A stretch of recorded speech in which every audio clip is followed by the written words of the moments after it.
정청래 의원의 사선을 확정시킨 김경률이 대형 사고를 쳤습니다. 김건희의 주가 조작을 인정했는데 저번에 했던 발언과 더해서 어쩌면 비대위원 두 번째 사퇴가 나올 것 같습니다. 직접 발언 보시고 이어가 보겠습니다. 해당 주식에 대해서 주가 조작이 일어났다는 거 인정. 네. 그리고 김건희 여사가 그와 같은 주가 조작으로 인해서 어떤 금전적 편익을 얻은 것도 분명한 것 같아요. 저도 그 사실을 부인하진 않아요. 다만 이것을 김건희 여사에게 법률적으로 할 수 있느냐 없느냐를 따진다면 네. 그건 불가능하다. 네, 주가 조작은 맞지만 범죄는 아니다. 어이가 없습니다. 이런 판결이 나온 이유는 일단 검찰이 김건희를 중심으로 기소하지 않았고 무죄 또는 집유가 나오도록 법 기술을 부리며 지금까지 제대로 된 조사조차 안 하니까 특검으로 간 것이죠. 민주시형의 지지층이 윤석열 지지자랑 똑같습니까? 이거 제가 볼 때 언론이 각잡고 보도하기 시작하면 파장이 커질 것 같은데 민주당은 논평을 해주길 바랍니다. 이 논리는 마치 문재인 정부 때 검찰이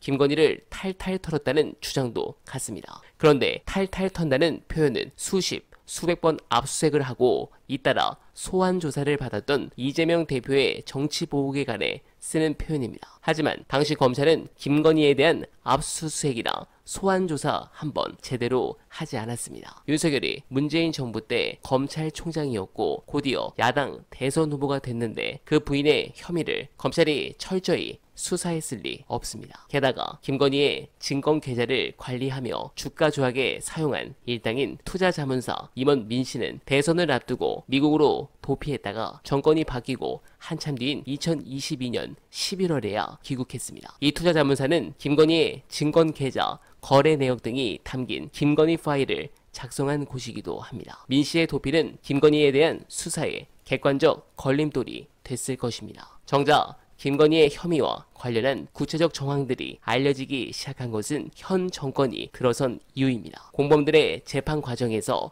공판 검사들의 입을 통해 김건희가 주가 조작에 관여한 정황들이 자세히 제시됐습니다. 이는 그동안 검찰 수사에서 김건희 혐의를 발견하지 못한 게 아니라 오히려 혐의 정황들을 발견하고도 덮어뒀음을 보여줍니다. 오죽하면 불기소 처리도 못하고 이렇게 하고 있었을까요? 그리고 전혀 민심을 보지 않는 것 같아서 저는 더 황당한 상황입니다.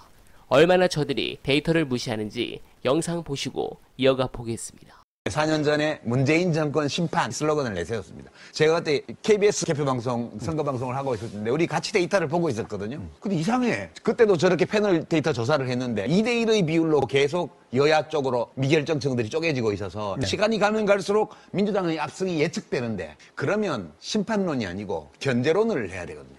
거여를 막기 위해서 야당에게도 표를 나눠주세요. 이렇게 가야 되는데 선거 3일 전까지 정권 심판론을 갖고 왔습니다. 그래서 제가 보면서 이 사람들은 데이터를 안 보는구나. 저 MBC에서는 이 데이터 이거 대통령실에서 보고하세요. 제가 윤석열 대통령을 망하라고 하는 게 아니에요. 이 데이터들을 보고 왜 데이터가 이렇게 나오는지에 대해서 보고를 받고 그러기 위해서는 뭘 바꿔야 되는지를 생각하고 그렇게 해서 선거를 치러라는 거예요. 네, 아무쪼록 이렇게 데이터를 안 보니까 한동훈까지 바이든하는 정청래 의원 지역구에 공천을 한 것 같습니다. 그런데 재밌는 것은 벌써 내부 반발이 시작된 상황입니다. 아마 경선을 통해 무소속 출마를 막고 싶겠지만 글쎄요, 영남 중진들이 알아서 바이든 당하는 길을 택할까요? 아니면 본격적인 반기를 들겠습니까? 기대가 되는 가운데 오늘 즐거운 소식이 있죠. 바로 이재명 대표의 복귀입니다. 시작부터 시원한 말씀을 하셨는데 감동적인 영상 안내드리며 이만 인사드리겠습니다. 법으로도 죽여보고 펜으로도 죽여보고 그래도 안 되니